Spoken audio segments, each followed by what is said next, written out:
Você tem TDAH? Ou você conhece alguém que acha que tem? Pois é, fique com a gente e confira mais um pouquinho sobre esse tema.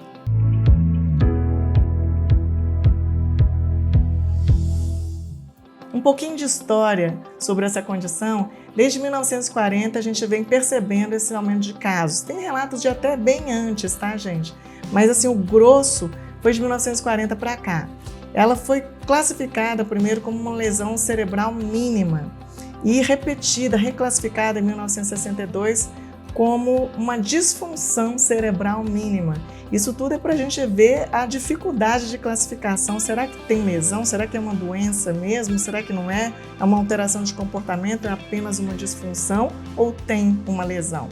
Então, o último termo, que foi a última revisão em 2006, ficou classificada, batizada como TDAH, que significa transtorno do déficit de atenção com ou sem hiperatividade. Isso é legal a gente saber, porque nem todo mundo tem hiperatividade, né? E uma comorbidade super comum é o TEA, porque hoje a gente está cheio de sigla, né? Então TEA, transtorno do espectro autista. E muitas das vezes, para um profissional de saúde, classificar ou entender do que se trata, se um é comorbidade do outro, são doenças associadas, qual é a doença principal, é um TDAH ou é um TEA ou vice-versa, é difícil. Então, geralmente, o diagnóstico precisa de uma equipe multidisciplinar que vá percebendo, né, determinadas características da criança, né, do adolescente, e aí firmando mais a propedêutica e o manejo desse paciente. Bem, então a gente tem como comorbidade que 80% dos casos de TDAH, dos autistas, eles têm TDAH. E o reverso não é verdade, entendeu? Então, imagine você perceber que está diante de uma criança autista, né, de um adolescente autista, e que não tem certeza do diagnóstico, porque 80% dos casos do autismo, da TEA, ele pode estar correlacionado com TDAH. Então, olha a dificuldade de diagnóstico. Na atualidade, o que a gente lida mais no nosso dia a dia são basicamente três grandes grupos de transtornos mentais. O primeiro grande grupo é um transtorno de humor, em que a gente classifica as ansiedades, as depressões, né, as bipolaridades, isso são englobados nos transtornos de humor. O segundo grande grupo são os transtornos cognitivos, ou seja, de aprendizado, de sedimentação do aprendizado e do recrutamento dessa experiência aprendida para a interação com o meio. Aí entra um Alzheimer, entra um Parkinson, né, que são doenças degenerativas. E o terceiro grande grupo são os distúrbios do neurodesenvolvimento. Esse distúrbio de neurodesenvolvimento é o que a gente está discutindo agora, a TDAH e o TEA. E olha como que é importante a gente saber dessa classificação de base, porque se é um distúrbio do neurodesenvolvimento, aconteceu alguma coisa, né, na formação neuronal, tanto na vida intraútero quanto na primeira infância, que atrapalhou um pouco essa formação, o desenvolvimento do cérebro. E lembrando, gente, que nós somos seres autriciais. O que vem a ser isso, né? Um ser autricial é aquele ser que não nasceu pronto, tá? Ele nasceu por fazer. Então, o cérebro de uma criança, ao nascimento, ele pesa apenas 30% do cérebro de um adulto, tá? Mas, ao final do primeiro ano, ele já tem 90% do peso do cérebro adulto, ou seja, ele vai se formando, ele vai ganhando sinapse, ele vai maturando, né? Então, por isso que esse período é tão importante, um período intraútero, né? Na primeira formação, a partir da 24ª semana de gravidez, até antes na formação do tubo neural e até o nascimento, a gente pode sofrer consequências de um efeito ambiental. Então, como a gente está classificando a TDAH como distúrbio do neurodesenvolvimento, bem como a TEA, é preciso que a gente se atente a fatores que influenciam nesse período. Então, a gente tem as janelas de oportunidades, ou seja, para um desenvolvimento cerebral rápido, bacana, com um monte de sinapses, mas a gente tem também uma janela ao mesmo tempo de susceptibilidade. Então, esse período de vulnerabilidade, enquanto o cérebro está se formando, se desenvolvendo, é um período tanto de oportunidade quanto de susceptibilidade. É aí que acontecem as coisas. Então, se a mãe teve um estresse crônico prolongado, sim, o estresse crônico prolongado está considerado como fator ambiental causal, tá? De TDAH e TEA. Infecções durante a gravidez, seja ela infecção urinária, uma infecção sistêmica, infecções virais, né, muito comuns. Realmente traumas, cirurgias, tem a parte genética muito forte, né? A gente tem indícios de um comprometimento genético, tanto nos casos de TDAH quanto nos casos de TEA, ou seja, a genética sempre vai estar presente porque somos feitos de códigos genéticos, né? A gente tem datilografia de códigos para formar determinada proteína que vai se juntar e formar determinado órgão, que vai se juntar e formar determinado sistema e, enfim, o corpo. Então, são os códigos. O tempo inteiro estamos codificando proteínas que podem ser feitas ou não, mas elas estão no código. Então, a gente tem uma enormidade de causas para a mesma condição. Para as mesmas condições. Então, elas têm mais semelhanças do que diferenças. Isso é importante a gente saber do que pode ter ocorrido, tá? Durante esse período crucial no desenvolvimento do cérebro humano, que vai até a primeira infância, né? Vai até os 10 anos de idade. A gente tem essa janela tanto de susceptibilidade quanto de oportunidade. Quanto mais velha a criança ou o adolescente, menor a interferência ambiental. Quanto mais novinho, maior a interferência ambiental.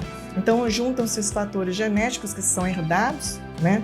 Tem um monte de estudo em gêmeos mostrando que a susceptibilidade é aumentada, especialmente em monozigóticos, ou seja, os gêmeos idênticos, do que heterozigóticos. Então, há evidências. Só que a gente, na hora de classificar como genética, a gente não consegue.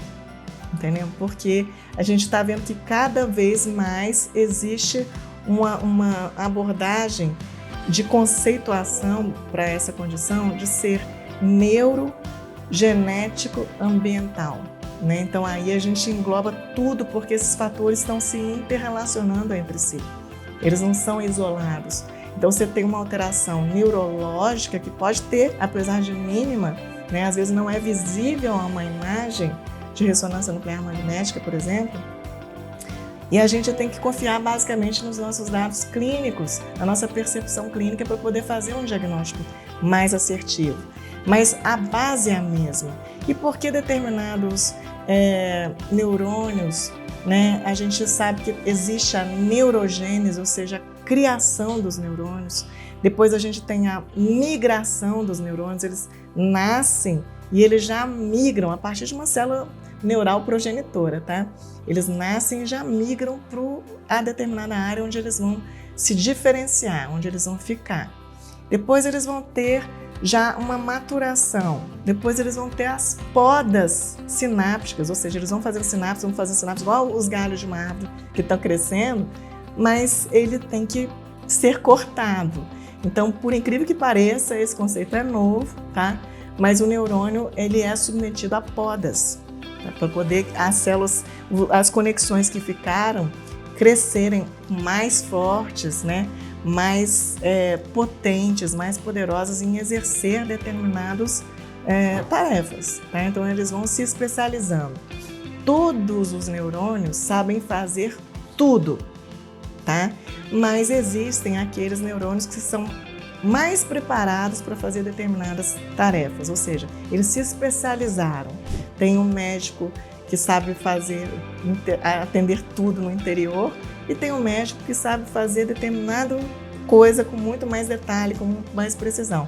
Isso são os neurônios da gente. Então, quando a gente tem essa alteração do neurodesenvolvimento, qualquer aspecto que tenha afetado o desenvolvimento nessa faixa, ele geralmente vai se tornar visível como sinais, que é o que o observador vê, ou sintoma, que é o que a criança ou adolescente apresenta, tá? Mais tarde, né? Geralmente a gente começa a fazer um diagnóstico de TDAH a partir de 5 anos de idade e tal, um pouquinho mais tarde. Dependendo da criança, é óbvio, tem diferenças individuais, mas chama atenção a diferença de percepção no autismo e no TDAH. O autismo, ele é precocemente detectado. Ele é precocemente detectado até a criança que não olha para a mãe ao mamar. Entendeu? A criança que ela se fixa mais em um objeto do que em um ser humano. Já pode levantar a lebre para um déficit de interação. Então, são áreas cerebrais acometidas diferentes. Então, tudo se passa em que área do cérebro foi atingida durante o neurodesenvolvimento.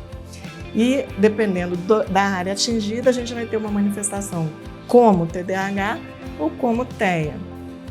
Agora, um adulto que já está profissionalmente engajado, né? Ele já está bem situado, já tem o seu nicho de trabalho, etc., e que tem um déficit de concentração, não estou conseguindo fazer isso, não estou conseguindo fazer aquilo, estou pouco produtivo, normalmente ele não tem TDAH, ele tem sintomas relacionados ou bem parecidos com TDAH, mas a TDAH ela se manifesta bem cedinho, com uma desatenção muito grande, tá? E uma hiperatividade, mostrando uma dificuldade da maturação daqueles neurônios.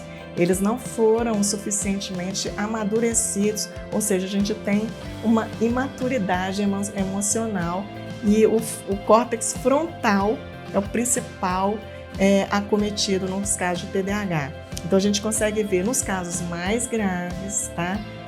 As imagens de ressonância nuclear magnética, a gente consegue verificar uma redução de substância cinzenta nesse lobo, né? Tanto no lobo frontal, e aí tem vários acometimentos aí no lobo frontal, quanto no lobo temporal, o sistema límbico, que é o sistema de percepção, processamento de emoções.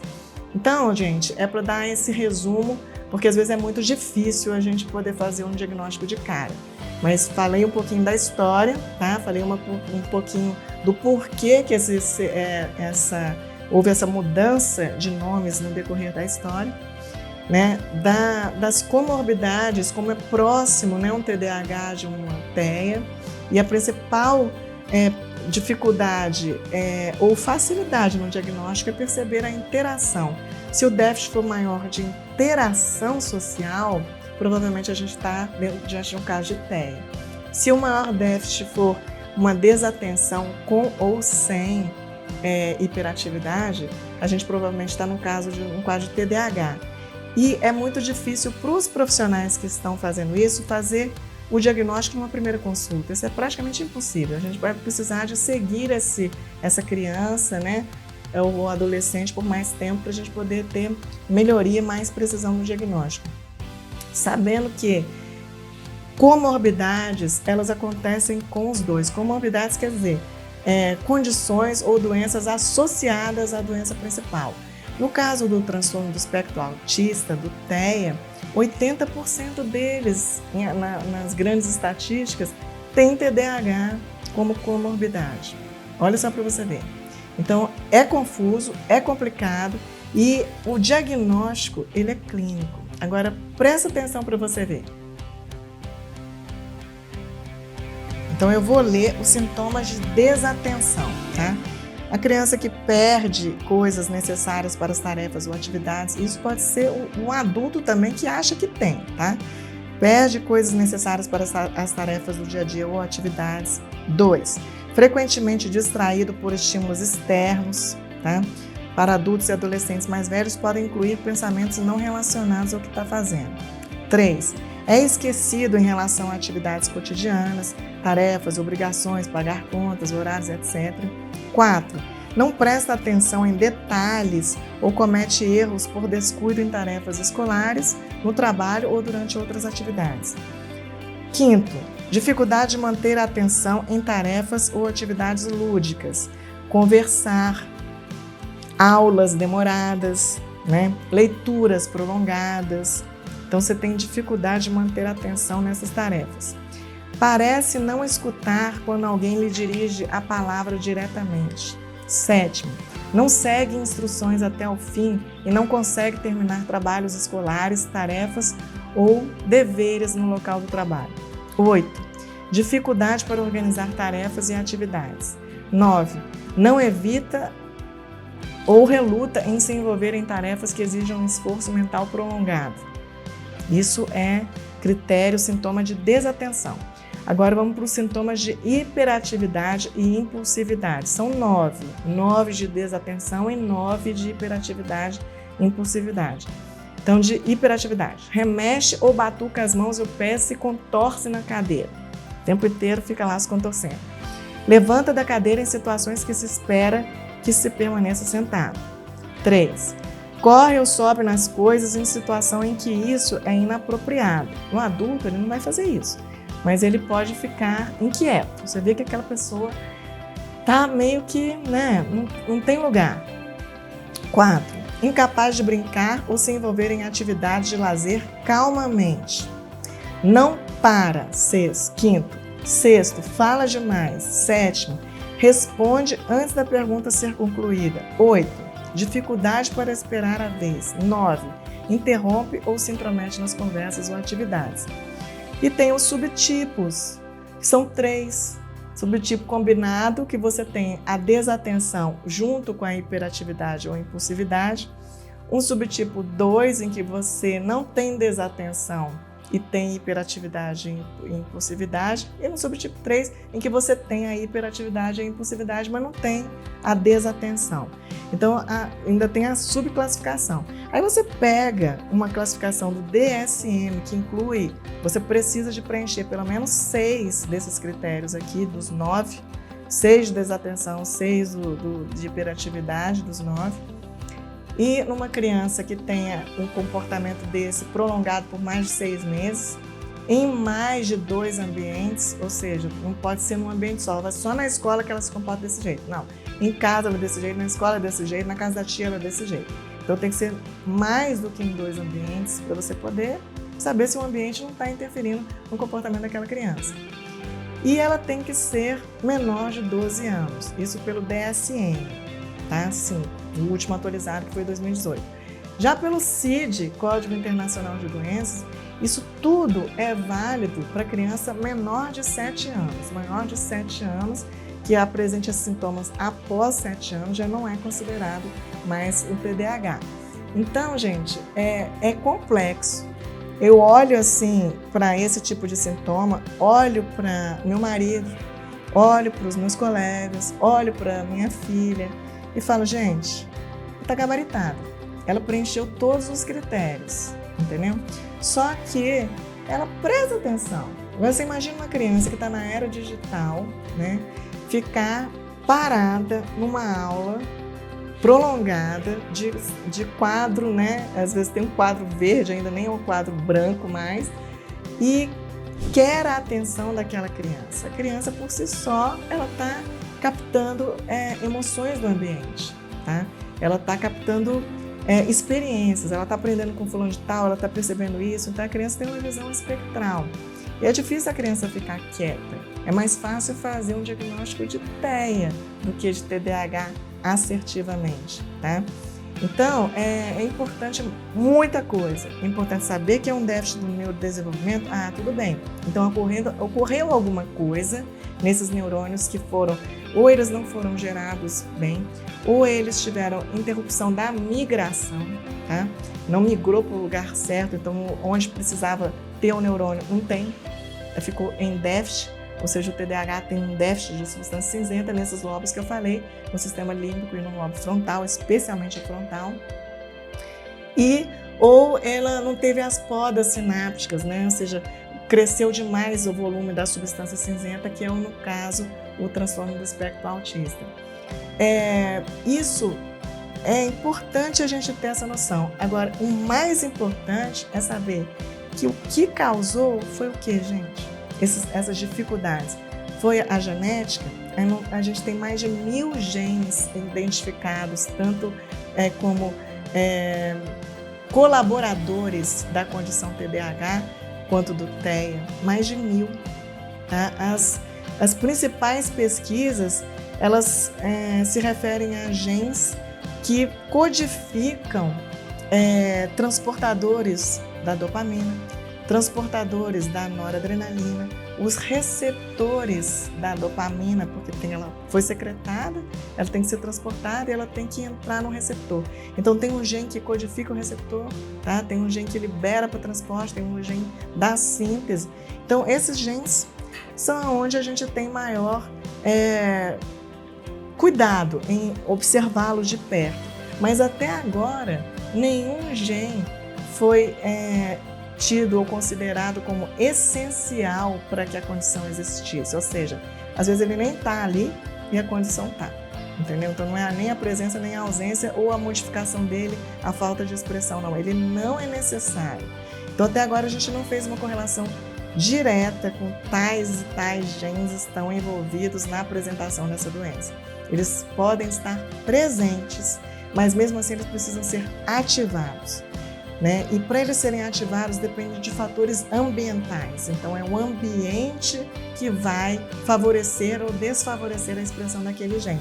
Então se eu tenho uma infecção ou um estresse perpetuado, aquela criança que já teve um déficit intraútero, já teve uma perturbação do neurodesenvolvimento intraútero e logo na tenra infância, né, até os primeiro ano de vida, quando o cérebro está quase todo pronto, a gente, se não identificar ou se não der valor, a gente tem comprometimentos adicionais, tá? Então, por isso da necessidade de um diagnóstico precoce, por isso da ansiedade de um profissional dar um diagnóstico precoce de especialmente TEA, porque o TDAH ele vai ser aprendido a conviver. A pessoa, a criança, ela vai aprender a conviver com aquilo ali. A partir do momento que a gente for amadurecendo, o cérebro vai se comprometendo em entregar melhores resultados para o dono daquele cérebro, né? Então, eu não conseguia me comportar assim, mas com ajuda, com apoio, com o neuropsicólogo, com o psicopedagogo, com o apoio dos pais, que não deixem a criança, né, ser cuidada por um tablet, uma tela, né, que ela seja realmente cuidada por outro ser humano, que favoreça a interação social e a correção de atitudes para que ela vá aprendendo. Então, na TDAH, a ansiedade diagnóstica não é tanto quanto no TEA. E a gente tem uma manifestação, um conjunto de manifestações clínicas muito comuns a todos nós.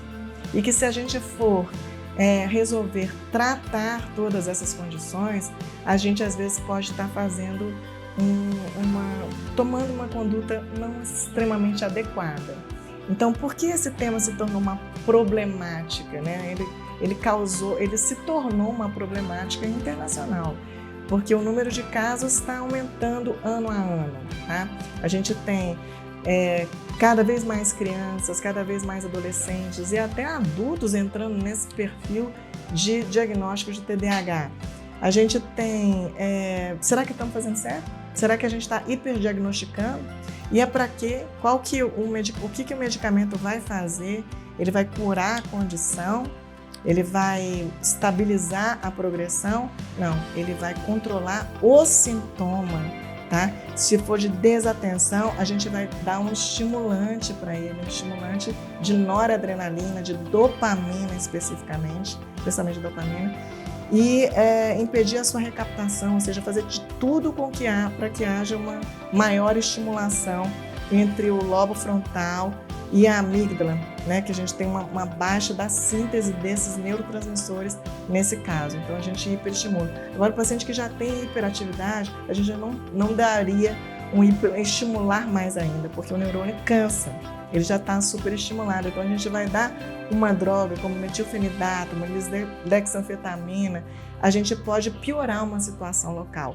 Então todo o apoio deve ser feito em relação ao que houve de prejuízo, né? Perceber que houve um prejuízo de maturação, de neurodesenvolvimento, sim, e que a gente deve se esforçar em reduzir as causas passíveis de serem reduzidas. ou seja, tirar o estresse ambiental. Então, é afetado corantes artificiais de alimentos sãos, sim, eles são considerados como favorecedores desse tipo de sintoma. As proteínas de difícil digestão, né? Soja, leite, glúten, elas também estão sendo consideradas como colaboradores dessa condição. Fatores ambientais, comidas processadas e ultraprocessadas, isso inflama o sistema, aumenta a cascata de estresse oxidativo no neurônio. Então, todo mundo já lembra recentemente do Covid, que a gente tinha aquela tempestade de citoquinas inflamatórias por tudo quanto é lugar. O fígado está inflamado, não é só o pulmão. O fígado inflamou, o sistema de coagulação inflamou, a musculatura inflamou, o cérebro inflamou, né? Então, o sistema inflamou a partir de uma ameaça. Então, uma ameaça alimentar também, ela pode favorecer isso daí, tá? Ela pode favorecer a liberação das mesmas cascatas inflamatórias e tá inflamando o sistema inteiro, não só o intestino da criança ou do adolescente, mas o coração, a musculatura, o desenvolvimento ósseo, e o nosso foco aqui é o cérebro. Então, esses distúrbios, essas perturbações ambientais, é óbvio que ela está mantendo a cascata inflamatória em cima do neurônio, que está tentando, né, fazer um bypass ou criar outras sinapses para poder se adequar à demanda que está sendo exigida. Então, o cérebro sempre vai estar tentando te entregar o melhor resultado. Mas tira os agressores. A causa é genética. Tudo bem, genética é impossível de você tirar. Ela vai ser retransmitida. Mas o que é possível ser mudado, vamos mudar, né? E não é com a medicação, tá? É com o estilo de vida. Então, isso é muito importante. E estímulos, né? Estímulos de foco, estímulos de esporte, mudança de hábito de vida. Não, o sono da criança é super importante. Então, o horário de acordar, o horário de dormir, né? Não ficar iluminando o cérebro, diminuir os distratores, treinar o foco, né? Acalmar a criança. Isso tudo são abordagens que não pode ser uma vez por semana, né? Ela deve ser a todo momento, ou com o cuidador, seja na escola, com o professor. Ele tem que ter um professor, né, que seja gabaritado. Então, assim, existe outra problemática, né, das petições legais exigindo uma atenção especial, um atendimento especial para o filho que é portador de determinada condição. Isso tudo são questões novas e que a gente está tendo que lidar com isso. Mas o que eu estou querendo chamar a atenção é que existem sim as causas genéticas, existem sim, principalmente as causas neuroinflamatórias, tá? E de estresse oxidativo no período crítico das janelas de oportunidades e das janelas de susceptibilidade. E existem sim, com muita força, os fatores ambientais que podem não só ter colaborado desde o início, mas podem estar perpetuando ou impedindo a melhora desse cérebro. Essa é a mensagem que eu queria deixar para vocês. Muito cuidado, porque medicação precoce ela é importante para controle de sintomas, sim, mas às vezes está aliviando só a nossa ansiedade, tá? O paciente em si, ele vai dar conta disso daí com uma abordagem multidisciplinar, com mais demora, é óbvio, né? Porque dependendo da extensão do dano, dependendo da gravidade, é classificado em leve, moderado e grave, a gente vai ter mais dificuldade, sim. Mas o cérebro é capaz de coisas infinitas, tá? Uma capacidade absurda de aquisição de habilidades e de driblar, né, esses desafios que ele foi submetido. Então, assim, é fantástico. As sinapses não param, a neurogênese não para, né, sobretudo no hipocampo. E a criança, ela vai se adaptando da melhor forma possível de acordo com a nossa orientação e a orientação de profissionais habilitados. Então fica essa mensagem, tá? TDAH não é uma sentença ter um gene para ela, mas exige cuidados, especialmente ambientais, porque acho que a gente está fazendo super diagnósticos no lugar de diagnósticos mais assertivos, corretos. Então, no frigir dos ovos, a TDAH, quais problemas elas vão ocasionar, né? Para uma criança, para um adolescente, que normalmente a gente vai pegar esse diagnóstico na escola, na hora de pressão, né? e o adolescente na hora da pressão também, ou seja, situações em que exigem, né, uma maior interação, um determinado comportamento que um cérebro típico é capaz de fornecer. Então, a gente tem dificuldade de adaptações. Então, funcionalmente, aquele indivíduo tem que funcionar, né? Ele tem que ter uma saúde mental capaz de conseguir aprender as coisas, né? Sedimentar as coisas, desenvolver habilidades, se concentrar, se comportar em determinados ambientes, ter inibição de determinados comportamentos. Você tem que saber que não posso fazer isso, eu tenho que frear.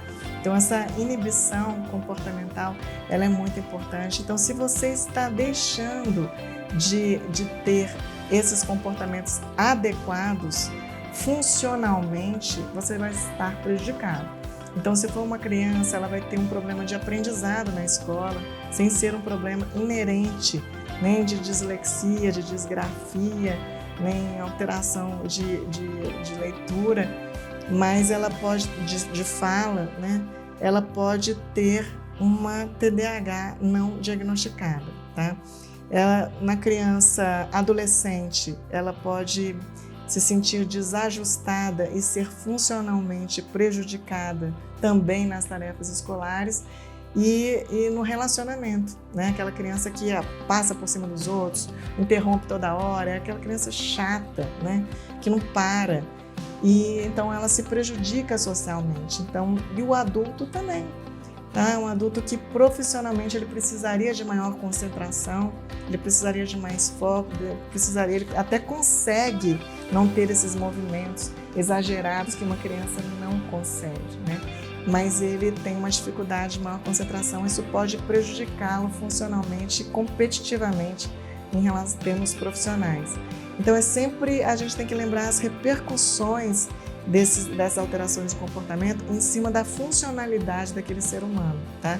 De acordo com a idade, a faixa etária e o que se exige dele, pode ser que ele não seja capaz de entregar. Eu sempre coloco um ainda, tá? Porque eu acredito no nosso cérebro, sempre vou acreditar porque ele é fantástico. Então, assim, não aniquilando e etiquetando, eu tenho TDAH, eu tenho um déficit do neurodesenvolvimento, então eu vou ser incapaz de adquirir novas habilidades, de aprender, etc. Não, eu posso ter maior dificuldade, mas se eu treinar, eu vou conseguir fazer um bypass nessas dificuldades.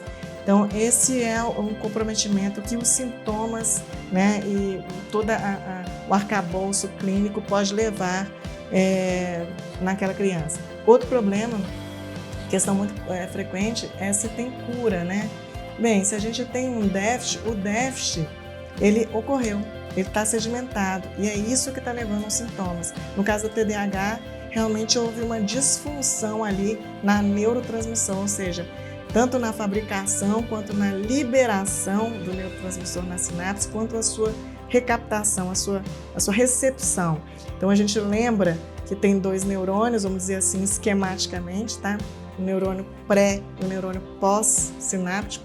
A sinapse é um espaço virtual em que esse neurônio aqui, ele libera o neurotransmissor, que é a comunicação entre um neurônio e o outro, cai na sinapse, e o outro neurônio tem que ter um local de acoplamento, de recepção, para que ele entenda o que o primeiro neurônio disse, tá? Então, essa comunicação aqui, ela ficou disfuncional, porque houve um déficit. Então, há uma necessidade de ter um estímulo cognitivo, estímulo de foco, isso é treinável, tá? Não tem cura, mas tem como cura do que houve, do dano de base, mas tem como a gente ultrapassar o dano de base e fazer novas sinapses, entendeu? Treinar esse cérebro para adquirir a habilidade que não desenvolveu normalmente, naturalmente.